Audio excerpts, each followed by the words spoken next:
سامعین کرام، آپ سن رہی ہیں ایک خوفناک اردو کہانی جس کا نام ہے ہوش ربا۔ یہ اس سلسلے کی قسط نمبر 17 ہے۔ مجھے امید ہے آپ کو میری یہ کاوش پسند آ رہی ہوگی۔ آپ نے اگر ابھی تک میرا چینل مائی وائس سبسکرائب نہیں کیا تو ابھی میرے چینل کو سبسکرائب کر کے بیل نوٹیفیکیشن آن کر لیجئے تاکہ آنے والی ہر نئی کہانی کی اطلاع بر وقت آپ تک پہنچ سکے۔ تانیہ نے لپک کر سیب اٹھا لیا اور تشکر آمیز نظروں سے اوپر دیکھا۔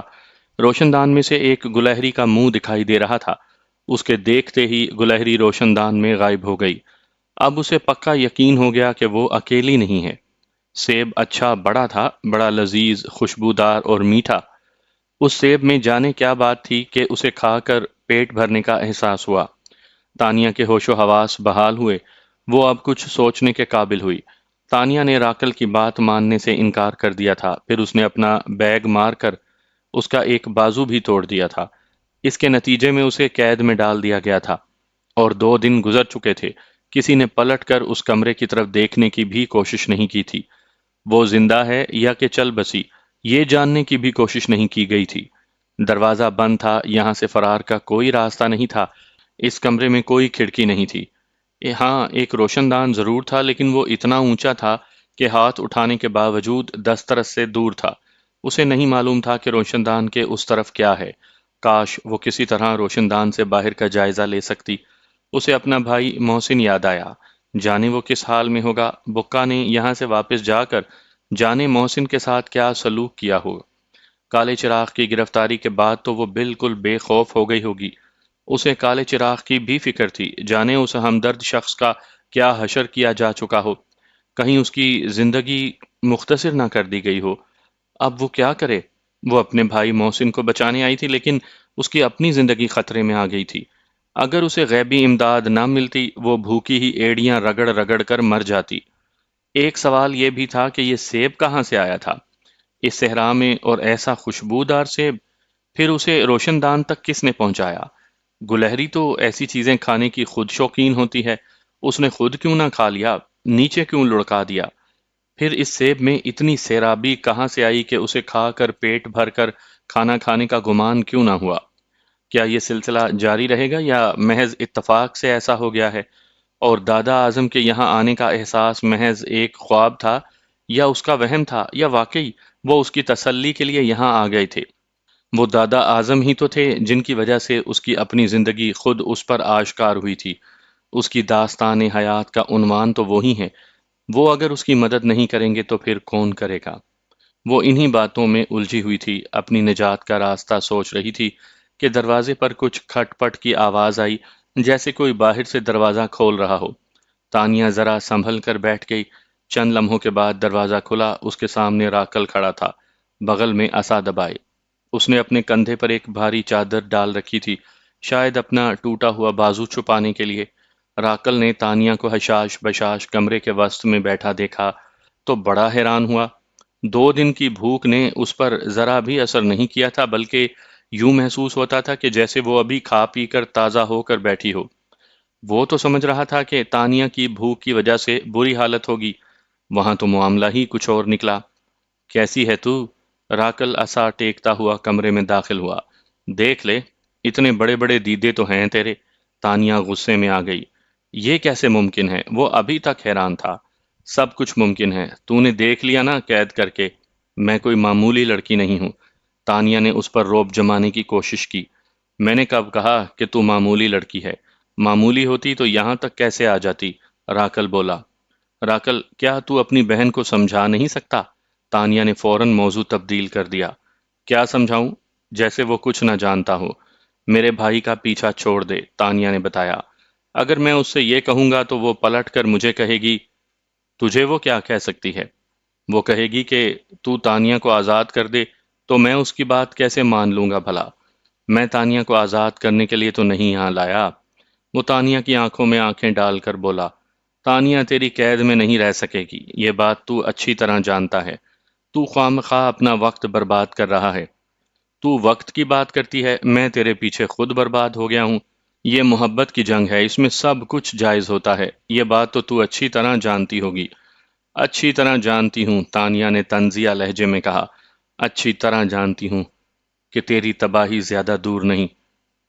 راکل نے ایک بے ہنگم سا کہا لگایا، میں اگر تباہ ہوا تو نہ تو رہے گی اور نہ تیرا بھائی رہے گا۔ راکل نے دھمکی دی، دیکھا جائے گا۔ تانیہ ڈرنے والوں میں سے نہیں تھی۔ چل اب میرے ساتھ، وہ حرف مدعے پر آیا۔ کہاں؟ تانیہ نے پوچھا۔ زندگی کی ہر آسائش کو حاصل کرنے کے لیے۔ اس نے سبز باغ دکھایا۔ مجھے بس میرا بھائی چاہیے۔ تانیہ نے مقصد حیات بیان کیا۔ وہ بھی مل جائے گا، یہ میرا تجھ سے وعدہ ہے، بس ایک بار میرا کہا مان لے۔ مجھے کیا کرنا ہوگا؟ تانیہ نے جاننا چاہا۔ محبت کا جواب محبت سے دینا ہوگا، اس نے صاف صاف کہا۔ لیکن مجھے تو تجھ سے محبت نہیں۔ تانیہ نے بھی کچھ چھپا کر نہ رکھا۔ ہو جائے گی، تو میرے بارے میں سوچنا تو شروع کر۔ راکل نے کانٹا پھینکا۔ ایک لنگڑے اور بازو ٹوٹے شخص کے بارے میں میرے جیسی لڑکی کیا سوچے بھلا؟ اس نے کانٹا توڑ کر پھینک دیا۔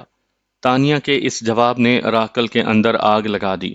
اس نے اپنی بغل سے عصا نکال لیا اور ایک ٹانگ پر جم کر کھڑا ہو گیا۔ پھر اس نے ہاتھ بلند کیا اور چاہا کہ عصا اس کے سر پر دے مارے۔ اسی وقت وہ دیو قامت عورت کمرے میں داخل ہوئی جو شاید اس قید خانے کی نگران تھی۔ اس عورت نے آتے ہی پکارا، راکل! راکل کا ہاتھ اٹھے کا اٹھا رہ گیا۔ وہ پہلے ہی غصے میں تھا، اس مداخلت بے جا پر بھنا کر رہ گیا۔ کیا ہے؟ وہ دھاڑا۔ وہ دیو قامت کالی بھجنگ عورت اس کے سامنے آ کر ادب سے جھکی اور بہت مؤدبانہ لہجے میں بولی، سردار کولانا کا کارندہ آیا ہے، وہ تجھ سے فوراً ملنا چاہتا ہے۔ سردار کولانا کا نام سن کر راکل کا اوپر اٹھا ہوا ہاتھ فوراً نیچے آ گیا۔ اس نے اپنا عصا بغل میں دبایا اور ایک نظر تانیہ کی طرف دیکھا، جیسے کہہ رہا ہو، میرا انتظار کر، تجھے ابھی آ کر بتاتا ہوں۔ پھر فوراً پلٹا اور کچھ کہے بغیر اس دیو قامت عورت کے ساتھ ہو لیا۔ وہ دیو قامت عورت قید خانے کے دروازے تک اس کے ساتھ آئی۔ سامنے دو مسلح دربان موجود تھے۔ وہ ان کو دیکھ کر واپس لوٹ گئی۔ راکل آہستہ آہستہ آگے بڑھتا رہا۔ وہ دونوں دربان آگے آگے چلنے لگے۔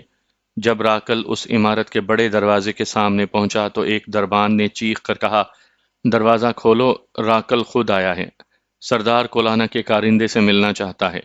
یہ اعلان سن کر 6 آدمی داہنی اور 6 آدمی بائیں کوٹری سے برآمد ہوئے اور ان 12 آدمیوں نے مل کر اس بڑے اور بھاری دروازے کو کھولا۔ دروازہ کھلا تو سامنے گھوڑے پر سردار کولانا کا کارندہ نظر آیا۔ وہ سانولی رنگت کا ایک عجیب سے چہرے کا شخص تھا۔ وہ راکل کو دیکھ کر فوراً گھوڑے سے نیچے اترا اور پروقار چال چلتا ہوا راکل کے نزدیک پہنچا۔ ہاں، بول، سردار کولانا کے کارندے، کیسے آیا؟ کیا تو جانتا ہے کہ تجھ سے کتنی بڑی غلطی ہوئی ہے؟ سردار کولانا کا ہرکارا بولا۔ تو سردار کا کارندہ ہے، کارندہ ہی رہ، سردار نہ بن۔ جو پیغام لایا ہے وہ کہہ، فضول باتیں نہ کر۔ کالا چراغ کہاں ہے؟ اس نے پوچھا۔ کون کالا چراغ؟ یہ نام میرے لیے تو نیا ہے۔ راکل انجان بن گیا۔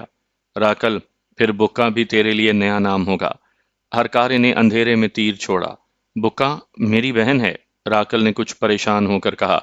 کیا تو جانتا ہے کہ اس وقت بکا کہاں ہے؟ کیا مطلب؟ اس کی پریشانی بڑھ گئی۔ میری بات کا جواب دے تاکہ میں تجھے سردار کا پیغام سنا سکوں۔ یہی ہے میرے پاس سنہرے کھنڈر میں۔ اور کالا چراغ کہاں ہے؟ میں نے کہا نا کہ میں کسی کالے چراغ کو نہیں جانتا۔ کہیں ایسا نہ ہو کہ تجھے بکا کی تلاش میں سردار کولانا کے پاس نہ جانا پڑے۔ پھر سردار اس طرح کا جواب دے گا، کون بکا؟ یہ نام میرے لیے نیا ہے۔ تو کہنا کیا چاہتا ہے؟ راکل نے قدرے غصے سے کہا۔ جو میں کہنا چاہتا ہوں وہ تو اچھی طرح سمجھ گیا ہے۔ تجھے اگر بکا عزیز ہو تو کالے چراغ کو سرحد پر پہنچا دینا۔ تجھے 1.5 دن دیا جاتا ہے۔ وقت گزرنے کے بعد تو یہ بات اچھی طرح جانتا ہے کہ کیا ہوگا۔ کیا ہوگا؟ راکل یہ بات اچھی طرح جانتا تھا کہ کیا ہوگا، پھر بھی سوال کیا۔ نہ تو رہے گا اور نہ بکا۔ میں اسے اعلان جنگ سمجھوں؟ بالکل، اس میں کوئی شک نہیں۔ اس نے تصدیق کر دی۔ لیکن یہ اعلان جنگ اس وقت مکمل ہوگا جب تو سردار کولانا کو جا کر بتائے گا کہ تو نے راکل کو پیغام دے دیا ہے، راکل نے کہا۔ تو ٹھیک کہتا ہے، اور اگر پیغام دینے والا واپس ہی نہ جا سکے تب؟ نہیں، ایسا نہیں ہو سکتا۔ تو اس طرح کی حماقت نہیں کر سکتا۔ تو اچھی طرح جانتا ہے کہ سردار کولانا کس قدر طاقتور حکمران ہے۔ پھر تجھے یہ بھی معلوم ہو گیا ہے کہ تیری بہن بکا اس کے قبضے میں ہے۔ وہ اینٹ سے اینٹ بجا دے گا، سردار کولانا کے کارندے نے بڑے اطمینان سے کہا۔ راکل مشکل میں گرفتار ہو گیا۔ بکا کے بارے میں اسے قطعاً کچھ معلوم نہیں تھا کہ وہ کہاں ہے۔ اگر وہ واقعی سردار کے قبضے میں ہے پھر تو اس کارندے پر موت وار کرنا حماقت سے کم نہ ہوگا۔ بکا کی زندگی خطرے میں پڑ جائے گی، اسے اپنی بہن سے بہت محبت تھی، وہ اسے کسی قیمت پر کھونا نہیں چاہتا تھا۔ اب راکل کے لیے ضروری تھا کہ کوئی اقدام کرنے سے پہلے وہ بکا کی گرفتاری کا ثبوت مانگے۔ ثبوت ملنے پر کارندے کو جانے دے اور اس کی دی ہوئی مہلت میں کوئی حکمت عملی طے کرنے کی کوشش کرے۔ سردار کولانا کے ہرکارے، کیا سردار نے بکا کی گرفتاری کا کوئی ثبوت بھیجا ہے؟ ہاں بھیجا ہے۔ یہ کہہ کر اس کارندے نے اپنے لباس میں ہاتھ ڈال کر کوئی چیز نکالی اور راکل کی طرف اچھال دی۔ راکل کے ساتھ آنے والے دربانوں میں سے ایک نے اس چیز کو لپک لیا اور بڑے احترام کے ساتھ راکل کی خدمت میں پیش کی۔ راکل نے اس چیز کو الٹ پلٹ کر دیکھا، یہ بکا کی انگوٹھی تھی۔ اس انگوٹھی کو وہ بہت اچھی طرح پہچانتا تھا۔ یہ انگوٹھی راکل نے ہی اسے دی تھی۔ اس انگوٹھی میں نگ کی جگہ الو کی آنکھ کی پتلی لگی ہوئی تھی۔ یہ آنکھ کی پتلی کسی ہیرے کی طرح چمک رہی تھی۔ یہ انگوٹھی ہر بھائی اپنی بہن کے جوان ہونے پر اسے پہناتا تھا۔ کسی لڑکی کے ہاتھ میں یہ انگوٹھی دیکھ کر ہی کوئی لڑکا اس کی طرف راغب ہوتا تھا اور پھر بعد میں اپنا رشتہ بھجواتا تھا۔ اس انگوٹھی کو دیکھ کر راکل کو یقین آ گیا کہ واقعی بکا سردار کولانا کے قبضے میں ہے، کیونکہ اس انگوٹھی کو ایک بار پہن لینے کے بعد شادی سے پہلے اسے لڑکی اپنی انگلی سے نہیں اتارتی تھی۔ یہ انگوٹھی زبردستی اس کی انگلی سے اتاری گئی ہوگی۔ سردار کولانا سے کہنا کہ اس نے میری بہن پر قبضہ کر کے اچھا نہیں کیا۔ اور راکل، کیا تو نے کالا چراغ کو گرفتار کر کے اچھا کیا ہے؟ وہ مجرم ہے۔ چل، تو نے اسے اپنے پاس ہونے کا اقرار تو کیا۔ تھوڑی دیر پہلے تو اس کے نام سے ہی واقف نہیں تھا۔ ویسے پوچھ سکتا ہوں کہ اس کا جرم کیا ہے؟ ہرکارے نے پوچھا۔ وہ خواہ اس کے پیچھے لگا ہوا ہے۔ وہ بکا سے محبت کرتا ہے اور محبت کرنا کوئی جرم نہیں۔ مجھے یہ بات پسند نہیں۔ خیر، یہ مسئلہ میرا ہے نہ تیرا۔ یہ مسئلہ کالے چراغ اور بکا کا ہے۔ میں نے تجھے اپنے سردار کا پیغام دے دیا ہے، اس کی دی ہوئی نشانی بھی تجھے دکھا دی۔ اب تو بتا کیا کہتا ہے؟ میں کل سورج نکلتے ہی اسے سرحد پر پہنچا دوں گا۔ ٹھیک ہے، بکا کی نشانی مجھے لوٹا دے۔ ہرکارے نے یہ کہہ کر اپنا ہاتھ بڑھایا۔ راکل نے وہ انگوٹھی اس کی طرف اچھال دی جسے اس نے بڑی مہارت سے لپک لیا۔ پھر وہ تیزی سے واپس مڑا، دوڑ کر اپنے گھوڑے کے نزدیک پہنچا، اچھل کر سوار ہوا، ایڑ لگائی اور چشمے زدن میں آنکھوں کے سامنے سے اوجھل ہو گیا۔ اس کے جانے کے بعد راکل نے ٹھنڈا اور گہرا سانس لیا۔ اس کا دماغ چکرا رہا تھا۔ یہ سب کیا ہو گیا؟ سردار کولانا کو کیسے معلوم ہوا کہ کالا چراغ اس کے قبضے میں ہے؟ پھر اس نے بکا کو کہاں سے اور کیسے اغوا کر لیا تھا؟ لگتا ہے اس نے بکا کو صحرا سے اغوا کروایا ہے۔ وہ ضرور محسن سے ملنے گئی ہوگی۔ اس بکا کے عشق نے تو اسے کہیں کا نہ چھوڑا۔ اب اسے ہر قیمت پر کالے چراغ کو آزاد کرنا ہوگا، ورنہ سردار کولانا ایسا سر پھرا شخص ہے کہ اس سے کچھ بعید نہیں کہ وہ سنہرے کھنڈر پر چڑھائی کر دے۔ ہرکارے کے جاتے ہی 12 آدمیوں نے مل کر بھاری دروازہ بند کر دیا۔ دروازے کی آواز پر راکل چونکا، وہ واپس مڑا اور سیڑھیاں چڑھنے لگا۔ اس کے مسلح دربان اس کے آگے تھے۔ راکل نے پھر زندان کا رخ کیا۔ اسے دیکھتے ہی دیو قامت عورت نے قید خانے کا دروازہ کھولا اور اس کے پیچھے پیچھے چل دی۔ تانیہ کے کمرے کے سامنے پہنچ کر اس کالی بھجنگ عورت نے دروازے پر لگا تالا کھولا اور پھر ہاتھ مار کر دروازہ کھول دیا۔ راکل کھٹ کھٹ کرتا کمرے کے اندر داخل ہوا۔ تانیہ خاموشی سے اسے دیکھتی رہی۔ اس کی سمجھ میں نہ آیا کہ وہ ابھی تو اس کے ہاتھوں ذلیل ہو کر گیا ہے، پھر دوبارہ آ گیا۔ یہ ڈھیٹ پن کی انتہا تھی۔ آخر اب وہ کیا کرنے آیا ہے؟ اس کے چہرے پر تھکان اور مایوسی کے تاثرات تھے۔ تانیہ سمجھی کہ شاید وہ اپنے رویے پر شرمندہ ہے اور اب وہ اس سے معذرت کرنے آیا ہے، لیکن ایسا نہیں تھا۔ وہ کوئی اور ہی منصوبہ لے کر ادھر آیا تھا۔ وہ کچھ دیر تانیہ کے سامنے خاموش کھڑا رہا، پھر دھیرے سے بولا، تانیہ، بہت بری خبر ہے۔ کیا ہوا؟ تانیہ کے دماغ میں فوراً محسن راؤ کا خیال آیا، کہیں خدا نخواستہ اسے کچھ نہ ہو گیا ہو۔ وہ فکر مند لہجے میں بولی، میرا بھائی تو ٹھیک ہے۔ ہاں وہ تو ٹھیک ہی ہوگا، اسے کیا ہونا ہے؟ راکل نے سخت لہجے میں کہا، ویسے یہ سارا فساد اسی کا پھیلایا ہوا ہے۔ میرے بھائی نے کیا فساد پھیلا دیا؟ وہ تو خود ایک مظلوم شخص ہے، اور کوئی مظلوم شخص بھلا کیا فساد پھیلا سکتا ہے؟ اس نے میرا سر جھکا دیا ہے، راکل نے شکایت بھرے لہجے میں کہا۔ آخر کچھ پتا تو چلے، ایسا کیا کیا ہے میرے بھائی نے؟ نہ میری بہن تمہارے بھائی کی محبت میں گرفتار ہوتی اور نہ آج مجھے یہ دن دیکھنا پڑتا۔ اسے سردار کولانا نے اغوا کروا لیا ہے۔ راکل نے انکشاف کیا۔ بکا کے اغوا کی خبر سن کر تانیہ کے دل میں انار چھوٹنے لگے۔ ایک خوشی کی لہر اٹھی جو اس کے پورے وجود کو سرشار کر گئی۔ اسے تھوڑا سا افسوس ہوا کہ اس کے اغوا کی خبر کیوں آئی، اس کے قتل کی خبر کیوں نہ آئی۔ پھر بھی یہ وقت خوشی کے اظہار کا نہیں تھا۔ اس نے مصلحت سے کام لیتے ہوئے پوچھا، آخر کیوں؟ کالے چراغ کی وجہ سے۔ میں سمجھی نہیں۔ کالا چراغ سردار کولانا کا اہم آدمی ہے۔ اسے کسی طرح یہ معلوم ہو گیا کہ وہ میرے قبضے میں ہے۔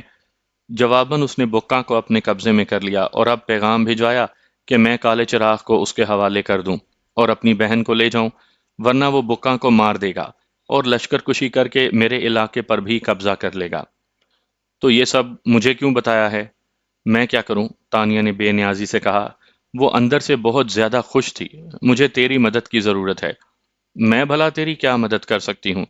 میں خود تیری قید میں ہوں اور میرا بھائی تیری بہن کی قید میں ہے۔ میں کالے چراغ کو واپس نہیں کرنا چاہتا، یہ میری توہین ہے، اور اپنی بہن کو بھی واپس لانا چاہتا ہوں، مگر وہ سردار کولانا کے قبضے میں ہے، یہ بھی میری توہین ہے۔ راکل نے بساط بچھائی۔ مجھے کیا کرنا ہوگا یہ بتا؟ تانیہ نے بساط بچھتے دیکھ کر پوچھا۔ میرا ایک دوست ہے، اس تک میرا پیغام پہنچانا ہوگا۔ میرا کوئی آدمی اب اس علاقے میں قدم نہیں رکھ سکتا، اور میرے دوست تک پہنچنے کے لیے کولانا کے علاقے سے گزرنا پڑے گا۔ تو اس کے علاقے سے آسانی سے گزر سکتی ہے، تجھ پر کوئی بھی شک نہیں کرے گا۔ ٹھیک ہے، میں جانے کے لیے تیار ہوں۔ تانیہ نے فوراً حامی بھر لی۔ وہ چاہتی تھی کہ اس قید خانے سے کسی طرح نجات مل جائے۔ ہو سکتا ہے کہ راستے میں اسے کوئی فرار کا راستہ سوجھ جائے۔ وہ اپنے ذہن میں فرار کے منصوبے تراش رہی تھی تو راکل نے کچھ اور ہی سوچ لیا تھا۔ اس نے جو کچھ سوچ لیا تھا، اگر اس کے بارے میں تانیہ کو ذرا بھی شبہ ہو جاتا تو وہ اس قید خانے سے بالکل نہ جاتی۔ راکل ایک کینہ پرور شخص تھا۔ تانیہ نے صرف اس کی بات نہیں مانی بلکہ قدم قدم پر اس کی بے عزتی بھی کی تھی۔ وہ اس کو بھلا کیوں کر چھوڑ دیتا؟ آؤ پھر میرے ساتھ، راکل نے چلنے کا اشارہ کیا۔ تانیہ نے جلدی جلدی اپنا بکھرا ہوا سامان سمیٹا۔ اس کا سامان تھا ہی کیا، چند جوڑے کپڑے اور کچھ ضرورت کی چیزیں۔ بیگ بھر کر اس نے زپ بند کی، بیگ اپنے کندھے پر ڈالا اور بولی، چل۔ راکل اپنے عصا کو بیساکھی بنائے پکے فرش پر کھٹ کھٹ کرتا آگے بڑھا۔ تانیہ اس کے ساتھ ساتھ چلنے لگی۔ قید خانے کی دیو قامت عورت نے ان دونوں کو دروازے تک پہنچایا، جھک کر تعظیم دی اور قید خانے کا دروازہ بند کر کے مستعدی سے کھڑی ہو گئی۔ راکل نے اپنے کمرے میں پہنچ کر اپنی مسند سنبھالی اور اپنے عصا کو 3 بار مسند پر مارا۔ کھٹ کھٹ کی آواز پر 2 گول چہرے والی خادمائیں پردہ ہٹا کر اندر آئیں۔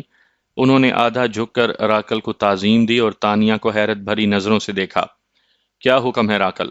پھر ان میں سے ایک نے پوچھا۔ صدر دروازے پر میرا حکم پہنچا کہ سواری اور سوار مجھے تیار ملیں، میں ابھی آتا ہوں۔ ٹھیک ہے راکل، یہ کہہ کر وہ دونوں آدھا جھکیں اور تیزی سے پردوں میں غائب ہو گئیں۔ خادماؤں کے جانے کے بعد وہ دونوں کمرے میں اکیلے رہ گئے۔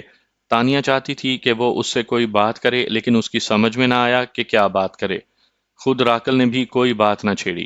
اس کے چہرے پر ایک گمبھیر سوچ طاری تھی۔ وہ پردوں کی طرف یک ٹک دیکھے جا رہا تھا۔ یوں لگتا تھا کہ جیسے اس کو کسی کے بچھڑنے کا غم ہو۔ کچھ دیر کے بعد وہ اپنے عصا کے سہارے اٹھا، عصا بغل میں دبایا اور تانیہ کے چہرے پر نظریں ڈالے بغیر مخاطب ہوا۔ اب وقت رخصت آ گیا۔ تانیہ نے کوئی جواب نہ دیا۔ وہ خاموشی سے اس کے پیچھے پیچھے چل دی۔ صدر دروازے پر جب وہ دونوں پہنچے تو ایک مسلح دربان نے زور سے آواز لگائی، راکل کے لیے دروازہ کھولا جائے۔ 6 آدمی دائیں کوٹری اور 6 بائیں سے نکلے۔ انہوں نے بڑی پھرتی سے بڑا بھاری دروازہ کھولا۔ دروازہ کھلتے ہی راکل جو آخری سیڑھی پر کھڑا تھا اتر کر دروازے کی طرف بڑھا۔ دروازے کے باہر 6 مسلح سوار مستعد کھڑے تھے۔ ان کے ساتھ ہی 2 اونٹنیاں سجی بیٹھی تھیں۔ تانیہ کو ایک اونٹنی پر سوار کروایا گیا، دوسری اونٹنی پر راکل کو بٹھایا گیا۔ پھر راکل نے ایک سوار کو اس کے نزدیک بلا کر کچھ ہدایات دیں جسے تانیہ دور ہونے کی وجہ سے نہ سن سکی۔ پھر وہ سوار جسے ہدایات دی گئی تھیں دونوں اونٹنیوں کے آگے آیا۔ اس نے منہ سے ایک عجیب آواز نکالی اور یہ قافلہ کھنڈروں کے درمیان سے گزرتا ہوا میدان میں آ گیا۔ سب سے آگے ایک گھڑ سوار تھا، اس کے پیچھے تانیہ، تانیہ کے بعد راکل اور راکل کے پیچھے 5 گھڑ سوار اور تھے، اور اب یہ قافلہ برق رفتاری سے مغرب کی جانب رواں دواں تھا۔ تانیہ سوچ رہی تھی کہ راکل نے کہا تھا کہ کسی دوست کو اس کا پیغام پہنچانا ہے تاکہ وہ سردار کولانا کے متوقع حملے کا مقابلہ کر سکے۔ اور یہ پیغام وہی پہنچا سکتی تھی، کیونکہ دوست تک پہنچنے کے لیے سردار کولانا کی سرحدوں سے گزرنا پڑتا۔ لیکن نہ تو راکل نے اس کے حوالے کوئی پیغام کیا تھا، نہ اس سلسلے میں کچھ بتایا تھا، اور اب وہ خود بھی ساتھ چل دیا تھا، جبکہ اس کا ساتھ جانا خطرے سے خالی نہیں تھا۔ سمجھ میں نہیں آ رہا تھا کہ معاملہ کیا ہے۔ تانیہ کی اونٹنی برق رفتاری سے اڑی چلی جا رہی تھی، دور تک ریت ہی ریت تھی۔ وہ سفر کرتے ہوئے ادھر ادھر نظریں دوڑاتی رہی، شاید اس کے بھائی کی جھونپڑی نظر آ جائے۔ عجیب صورتحال پیدا ہو گئی تھی۔ بکاں کو سردار کولانا نے اغوا کر لیا تھا۔ وہ اس بات پر بہت خوش تھی۔ وہ چاہتی تھی کہ کسی طرح سردار کولانا سے ملاقات ہو جائے تو وہ بکا کے کرتوت بتائے۔ اس نے محسن راؤ کا جو حال کر دیا تھا وہ دکھا کر بکا کو سزا دلوائے۔ کالے چراغ کا جانے کیا حال ہوگا۔ اس اغوا کے بعد ان دونوں کی دشمنی تو پکی ہو گئی۔ بکا کے دل میں اگر کالے چراغ کے لیے تھوڑی بہت جگہ بھی ہوگی تو اس واردات کے بعد اب وہ بھی نہ رہی ہوگی۔ یہ کالا چراغ بھی عجیب آدمی ہے، بلا وجہ اس بری عورت کے لیے مرا جا رہا ہے۔ ایسا بھی کیا عشق، لعنت بھیجے اس پر۔ تانیہ کو نہیں معلوم تھا کہ محبت کیا ہوتی ہے۔ اس کی زندگی میں ابھی تک کوئی مرد نہیں آیا تھا۔ اس کی زندگی کچھ اس انداز سے گزری تھی کہ وہ محبت کے بارے میں کچھ سوچ ہی نہ پائی۔ وہ جب محبت کی باتیں سنتی تو اسے بڑی حیرت ہوتی۔ ایسی ہوتی ہے محبت، آدمی اس قدر مجبور ہو جاتا ہے محبت میں۔ کالے چراغ پر اسے بڑا رحم آتا تھا۔ وہ محبت کے ہاتھوں مجبور ہو کر اس کے سامنے بچھا جاتا تھا اور وہ اسے مسلسل ٹھوکریں مار کر اپنے سامنے سے اٹھائے جاتی تھی۔ اس کا بس چلتا تو وہ بکا کے ہاتھ پاؤں باندھ کر کالے چراغ کے سامنے ڈال دیتی اور کہتی کہ لو، اب اس سے اپنے سارے بدلے لے لو۔ اس کو اتنی ٹھوکریں مارو کہ ٹھوکریں کھا کر ٹھوکریں مارنے کا مفہوم اس کی سمجھ میں اچھی طرح آ جائے۔ اور اسی طرح کی باتیں جانے کتنی دیر تک سوچتی رہی۔ اس کی اونٹنی برق رفتاری سے اپنے سفر پر تھی۔ پھر اسے اپنے سامنے کچھ پتھریلا سا علاقہ دکھائی دیا۔ اونچی نیچی پہاڑیاں، چھوٹے بڑے پتھر جگہ جگہ پڑے تھے۔ آگے والے سوار نے اب اپنی رفتار کم کر دی تھی۔ تھوڑا سا آگے جانے کے بعد وہ سوار رک گیا، پھر سارے لوگ اپنی اپنی سواریوں پر ٹھہر گئے۔ تانیہ کو اتارا گیا۔ راکل بھی دو سواروں کی مدد سے نیچے اتر آیا۔ اس نے اپنی چادر اوڑھی اور بغل میں عصا دبا کر دھیرے دھیرے آگے بڑھنے لگا۔ یہ بالکل ویران علاقہ تھا، یہاں کس لیے پڑاؤ ڈالا گیا تھا، یہ بات تانیہ کی سمجھ میں نہیں آئی تھی۔ راکل بڑے پراسرار انداز میں آگے بڑھ رہا تھا، پھر وہ ایک بڑے پتھر پر جس میں قدرتی چھوٹی چھوٹی سیڑھیاں سی بنی تھیں چڑھ گیا۔ اس کے بعد اس نے گھوم کر اپنے بغل سے عصا نکال کر اوپر اٹھایا۔ یہ ایک خاص قسم کا اشارہ تھا۔ اشارہ پاتے ہی دو مسلح سوار تانیہ کے نزدیک آئے اور انہوں نے تانیہ کے ہاتھ پکڑ لیے اور اسے کھینچ کر آگے بڑھنے لگے۔ اب تانیہ کو اچانک صورتحال کی سنگینی کا اندازہ ہوا۔ اس کی چھٹی حس ایک دم بیدار ہوئی۔ اسے احساس ہوا کہ اس کے ساتھ کچھ ہونے والا ہے۔ وہ ایک دم غصے میں آ گئی اور بپھر کر بولی، راکل، یہ کیا بدتمیزی ہے؟ راکل نے ایک فلک شگاف کہا لگایا، جو راکل کا کہنا نہیں مانتا اسے ہر صورت میں سزا سے دوچار ہونا پڑتا ہے۔ لیکن تو مجھے کسی کو پیغام دینے کے لیے قید خانے سے نکال کر لایا تھا۔ پیغام تو میں تجھے دوں گا، موت کا پیغام۔ یہ کہہ کر وہ پھر دیوانہ وار کہا لگانے لگا۔ کالے چراغ نے تیرے بارے میں ٹھیک کہا تھا کہ تو ایک خبیث مخلوق ہے۔ تانیہ کا غصہ انتہا پر تھا۔ اس نے ٹھیک کہا تھا، میں واقعی خبیث مخلوق ہوں، اب تو میری خباثت دیکھ۔ یہ کہہ کر وہ اپنے سواروں سے مخاطب ہوا، اسے اٹھاؤ اور چاہے وفات میں ڈال دو۔ پھر جو کچھ ہوا چشمے زدن میں ہوا۔ راکل کا حکم پا کر دونوں سوار اس کے دونوں ہاتھ کھینچتے ہوئے آگے بڑھے۔ پھر ایک جگہ رک کر انہوں نے تانیہ کا پیر پکڑ کر اوپر اٹھایا، ڈنڈا ڈولی کے انداز میں اسے جھولے دیے اور پھر ایک عجیب سی آواز نکال کر اسے ہوا میں اچھال دیا۔ جب وہ نیچے گری تو تانیہ کو احساس ہوا کہ اسے کہاں پھینکا گیا ہے۔ وہ ایک بہت گہرا کنواں تھا اور وہ اس میں گرتی چلی جا رہی تھی۔ یہ چاہے وفات تھا۔ اس کنویں میں گرائے جانے والا کبھی زندہ نہیں بچتا تھا، وفات پا جاتا تھا۔ راکل تانیہ کو کنویں میں پھینکوانے کے بعد پتھر نما چٹان پر کھڑا بے تحاشا کہے لگائے جا رہا تھا۔ اس کے کہے کسی طرح رکنے میں ہی نہیں آ رہے تھے۔ پھر اچانک ہی راکل کی سماعت سے غرغراہٹ کی آواز ٹکرائی اور یہ آواز نزدیک ہی تھی۔ راکل کے کہے ایک دم سرد پڑ گئے۔ وہ ابھی تک ایک ٹانگ پر کھڑا تھا۔ اس نے گھبرا کر اپنا عصا بغل میں لے لیا اور پیچھے گھوم کر دیکھا تو پس منظر یکسر بدلا ہوا تھا۔ وہ خون آشام بھیڑیے تھے، بڑے جسیم اور تعداد میں بہت، انہوں نے اپنی سرخ لپ لپاتی زبانوں اور نوکیلے دانتوں سے ان 6 سواروں کو آنن فانن ادھیڑ ڈالا جو راکل کے ساتھ آئے تھے۔ یہ سب اس قدر تیزی سے اور اچانک ہوا تھا کہ وہ مسلح سوار اپنے ہتھیار بھی سیدھے نہ کر پائے۔ بس یوں محسوس ہوتا تھا جیسے بھیڑیے ہوا کا پردہ چاک کر کے اچانک کہیں سے نمودار ہو گئے ہوں۔ سواروں کو ختم کرنے کے بعد بھیڑیوں نے گھوڑوں اور اونٹنیوں پر بھی حملہ کر دیا۔ سواروں پر حملے کے دوران گھوڑے اور اونٹنیاں پہلے ہی چوکنا ہو کر بھاگ نکلے تھے۔ پھر بھی بھاگتے گھوڑوں میں سے ان خونخوار بھیڑیوں نے 2 گھوڑے گرا لیے اور آنن فانن ان دونوں کو ادھیڑ کر رکھ دیا۔ جو بچ گئے وہ فرار ہونے میں کامیاب ہو گئے۔ اب راکل تنہا رہ گیا۔ وہ اس اونچے اور بڑے پتھر پر عصا کو بے ساکھی بنائے ہوئے ان جسیم خونخوار بھیڑیوں کو دیکھ رہا تھا۔ اس نے ابھی تانیہ کو چاہے وفات میں پھینکوایا تھا، اسے کیا خبر تھی کہ دوسروں کو موت سے دوچار کرنے والے خود بھی موت کے دام میں آ سکتے ہیں۔ یہ بھیڑیے 10-15 نہیں تھے، سینکڑوں کی تعداد میں تھے، اور ان بھیڑیوں نے اسے چاروں طرف سے گھیر لیا تھا۔ اب کوئی لمحہ جاتا تھا کہ وہ اس پر چھلانگ لگا کر زمین بوس کرنے والے تھے۔ راکل نے تب اپنا عصا بغل سے نکالا اور اسے ہاتھ میں پکڑ کر بلند کیا۔ ساتھ ہی وہ کچھ عجیب سے الفاظ بولتا جاتا تھا۔ راکل کی اس حرکت پر وہ تمام بھیڑیے ایک لمحے کے لیے ایک قدم پیچھے ہٹ کر ساکت ہو گئے۔ وہ راکل کا بغور جائزہ لے رہے تھے۔ پھر راکل کے عصا سے ایک پھڑ پھڑاتا الو نکلا۔ اس کے بعد ایک الو نکلتے چلے گئے۔ آسمان اڑتے ہوئے الوؤں سے بھر گیا۔ پھر راکل کی آواز پر الوؤں نے بھیڑیوں پر حملہ کر دیا، لیکن یہ حملہ کامیاب نہ ہو سکا۔ وہ الو جیسے ہی بھیڑیوں پر حملہ کرنے کے لیے نیچے آتے، یہ بھیڑیے اچھل کر ان کے پر اپنے جبڑوں میں دبوچ لیتے اور انہیں چبا کر اڑنے سے مفلوج کر دیتے۔ زمین پر گرتے ہی دوسرے بھیڑیے انہیں چیر پھاڑ کر موت سے ہمکنار کر دیتے۔ راکل اپنی فوج کا یہ حشر دیکھ کر کپ کپا اٹھا۔ اب آسمان پر ایک بھی الو نہیں تھا، سب زمین پر مڑے تڑے اور ادھڑے ہوئے پڑے تھے، اور وہ خون آشام بھیڑیے پھر اس پتھر کو اپنے گھیرے میں لے رہے تھے جس پر راکل کھڑا تھا۔ وہ بھیڑیے اپنی چمکتی آنکھوں، لپ لپاتی زبانوں اور کھلے دہشتناک جبڑوں سے بڑی دلچسپی سے راکل کو دیکھ رہے تھے، جیسے کہہ رہی ہوں، ہاں بھائی، اگر تیرے پاس اپنے دفاع میں استعمال کرنے کے لیے کوئی اور حربہ ہو تو جلدی سے آزما ڈال، ہمارے پاس وقت کم ہے۔ راکل کے پاس اب کرنے کو کچھ نہیں تھا۔ وہ بہت مایوسی سے ان بھیڑیوں کو دیکھ رہا تھا۔ وہ جانتا تھا کہ کچھ لمحوں کے بعد یہ بھیڑیے اس پر چھلانگ لگائیں گے اور چیر پھاڑ کر برابر کر دیں گے۔ راکل کی توقع کے مطابق بھیڑیوں نے دوسرے لمحے اس پر جست لگائی۔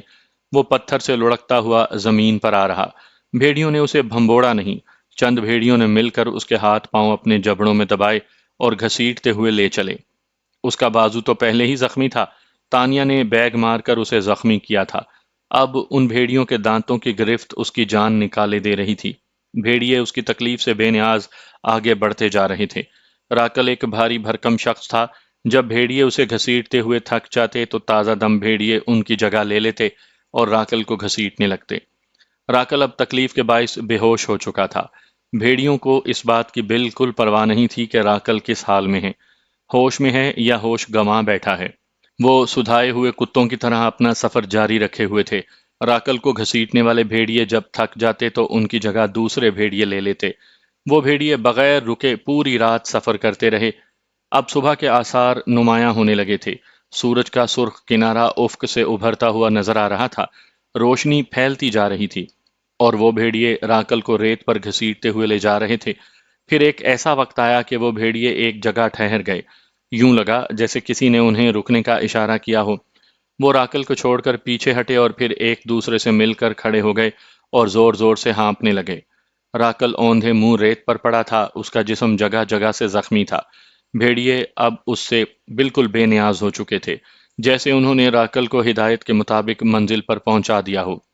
وہ سارے کے سارے بھیڑیے اب اس الو پر نظر جمائے ہوئے تھے جو سامنے جھونپڑی کی چھت پر بیٹھا تھا۔ وہ ان بھیڑیوں کو دیکھتے ہی بے چین ہو گیا تھا۔ یکا یک اس نے اڑنے کے لیے پر تولے۔ اس کے اڑتے ہی آگے کھڑے چند بھیڑیے ایک دوسرے سے الگ ہو کر کھڑے ہو گئے۔ پھر جیسے ہی الو نے ان پر حملہ کرنے کے لیے نیچی پرواز کی، اسی وقت 2 بھیڑیوں نے اچھل کر اس کے پروں کو اپنے جبڑوں میں دبوچ لیا۔ پھر جیسے ہی وہ دونوں بھیڑیے ریت پر گرے، ان کے گرتے ہی دوسرے بھیڑیوں نے اس الو کو نوچ ڈالا۔ پھر 4 بھیڑیے اپنے غول میں سے نکلے اور انہوں نے جھونپڑی کے دروازے کی طرف رخ کیا، جہاں ایک سانپ کنڈلی مارے اور پھن پھیلائے ان بھیڑیوں کو اپنی طرف آتا دیکھ رہا تھا۔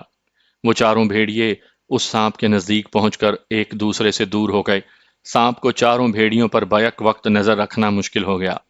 اسے اپنی جان خطرے میں نظر آنے لگی۔ اس نے گھبرا کر سامنے والے بھیڑیے پر حملہ کر دیا۔ ابھی وہ سانپ آگے بڑھ کر اس بھیڑیے کو کاٹ نہیں پایا تھا کہ پیچھے سے ایک بھیڑیے نے اس کی دم اپنے جبڑے میں لے لی۔ پھر ان تین بھیڑیوں کو اس ناگ کو کیفر کردار پہنچانے میں کوئی دقت پیش نہ آئی۔ الو اور سانپ کو ختم کرنے کے بعد جیسے ان کا کام مکمل ہو گیا، ان چاروں بھیڑیوں نے اپنی تھوتنی اوپر اٹھا کر عجیب سی آوازیں نکالیں۔ اس کے بعد ایک سمت دوڑ لگا دی۔ ان کے آگے نکلتے ہی بقیہ بھیڑیے بھی ان چاروں کے پیچھے ہو لیے۔ ان کے دوڑنے کی وجہ سے ریت اڑنے لگی اور پھر وہ ریت کے بادلوں میں اس طرح گم ہو گئے جیسے وہ ریت کے بنے ہوئے تھے۔ محسن راؤ کو کچھ معلوم ہی نہیں تھا کہ اس کی جھونپڑی کے آگے کیا تماشا ہو چکا ہے۔ صبح کا وقت تھا، وہ گہری نیند سو رہا تھا۔ پھر اس کے کانوں میں غراہٹ کی سی آوازیں آئیں۔ یہ کچھ غیر معمولی آوازیں تھیں، اس طرح کی آوازیں اس نے آج تک نہیں سنی تھیں۔ وہ گھبرا کر اٹھ بیٹھا۔ پھر جب تک اس کے ہوش و حواس بحال ہوئے اور وہ اٹھ کر جھونپڑی کے دروازے پر آنے کے قابل ہوا، اس وقت تک بھیڑیے اپنا کام دکھا کر جا چکے تھے۔ دروازے کے سامنے ناگ ادھرا ہوا پڑا تھا، اس سے آگے الو زمین پر پھیلائے بے جان پڑا تھا۔ محسن راؤ ان دونوں محافظوں کا یہ حال دیکھ کر بہت خوش ہوا۔ وہ فوراً دروازے سے باہر نکل آیا۔ دروازے سے باہر نکلا تو اس نے زمین پر کسی جانور کے پنجوں کے بے شمار نشانات دیکھے، اور پھر اس کی نظریں راکل پر ٹھہر گئیں۔ وہ ریت میں منہ دیے اوندھا لیٹا تھا۔ وہ تیزی سے اس کی طرف بڑھا۔ اس کے کپڑے پھٹے ہوئے تھے، اس کے جسم پر دانتوں کے بے شمار نشانات تھے۔ وہ بری طرح زخمی تھا۔ اس کی ایک ٹانگ گھٹنے سے اوپر کٹی ہوئی تھی۔ یہ سب کیا تھا؟ بکا کے محافظوں کو کس نے مارا تھا؟ اس شخص کو کس نے زخمی کیا تھا؟ یہ ہزاروں پنجوں کے نشانات کس جانور کے تھے؟ یہ صبح ہی صبح کیا سے کیا ہو گیا تھا؟ بہرحال ان محافظوں کے مرنے کی اسے خوشی تھی۔ اب کم از کم وہ جھونپڑی سے باہر تو نکل سکے گا۔ بے شک وہ فرار نہیں ہوگا، لیکن جھونپڑی سے باہر گھوم پھر تو سکے گا۔ محسن راؤ نے بمشکل اس اجنبی شخص کو سیدھا کیا، تب اسے احساس ہوا کہ وہ کس قدر کمزور ہو چکا ہے۔ وہ چاہتا تھا کہ اس بے ہوش شخص کو اپنی جھونپڑی میں لے جائے، لیکن اسے سیدھا کرنے میں کتنی دقت پیش آئی تھی، تو اسے اٹھا کر یا گھسیٹ کر اسے اندر لے جانا اس کے بس کا ہرگز نہیں تھا۔ پھر اس نے سوچا کہ جھونپڑی میں سے پانی لا کر اس کے منہ پر چھینٹے مارے، جب اسے ہوش آ جائے تو پھر اسے سہارا دے کر جھونپڑی میں لے جائے۔ وہ قدرے تیز چلتا ہوا جھونپڑی میں آیا۔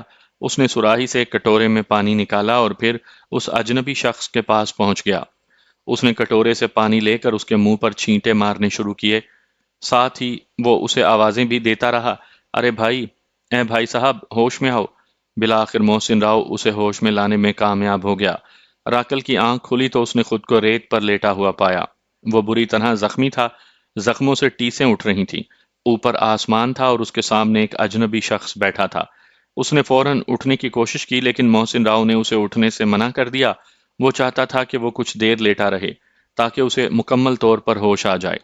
کون ہو تم؟ محسن راؤ نے اسے ہمدردی سے دیکھتے ہوئے پوچھا۔ یہی سوال میں تجھ سے کرنا چاہتا ہوں۔ راکل نے اس کے سوال کا جواب دینے کے بجائے الٹا سوال کیا۔ میں ایک قیدی ہوں، محسن راؤ نے اسے بتایا۔ قیدی ہو؟ اس صحرا میں تجھے کس نے قید کیا ہے؟ بکا نے، محسن راؤ نے اسے بتایا۔ اوہ! راکل نے ٹھنڈا سانس لیا اور چپ ہو گیا۔ کیا تم بکا کو جانتے ہو؟ کیا تو محسن ہے؟ راکل نے اس کے سوال کا جواب دینے کے بجائے الٹا سوال کیا۔ محسن راؤ ایک اجنبی شخص کے منہ سے اپنا نام سن کر حیرت زدہ رہ گیا۔ اس نے گھبرا کر پوچھا، تم کون ہو؟ میں راکل ہوں، راکل نے اپنا تعارف کروایا۔ اوہ! اس مرتبہ محسن راؤ کے ٹھنڈا سانس لینے کی باری تھی۔ کیا تو مجھے جانتا ہے؟ ہاں، میں تجھے اچھی طرح جانتا ہوں۔ تو میری دشمن جاں کا بھائی ہے۔ محسن راؤ نے اسے گہری نظروں سے دیکھا۔ تو مجھے کس طرح جانتا ہے؟ راکل نے پوچھا۔ یہی سوال میں تجھ سے کرنا چاہتا ہوں۔ مجھے بکا نے تیرے بارے میں بہت کچھ بتا رکھا ہے، اور تیرے بارے میں سب کچھ مجھے کالے چراغ نے بتایا، محسن بولا۔ کالا چراغ؟ وہ ایک دم گھبرا کر بولا۔ او، غضب ہو گیا۔ کیا ہوا؟ اتنا دن چڑھ آیا۔ مجھے تو سورج نکلتے ہی کالے چراغ کو سردار کولانا کے سامنے حاضر کرنا تھا۔ یہ بھیڑیے مجھے کہاں لے آئے؟ میں تو سمجھا تھا کہ یہ سردار کولانا کی فوج ہے۔ اوہو، تو وہ باہر بھیڑیوں کے پنجوں کے نشان ہیں۔ کیا تجھے بھیڑیوں نے زخمی کیا ہے اور کیا بکا کے محافظوں کو انہی نے مارا ہے؟ محسن راؤ نے پوچھا۔ ہاں ایسا ہی ہوا ہے۔ بکا یہاں سے کالے چراغ کو زنجیروں میں جکڑ کر گھسیٹتی ہوئی لے گئی تھی۔ وہ بیچارہ تو راستے میں ہی دم توڑ گیا ہوگا۔ وہ خبیث اتنی آسانی سے مرنے والی چیز نہیں۔ کاش وہ مر گیا ہوتا تو آج مجھے یہ دن دیکھنے نہ پڑتے۔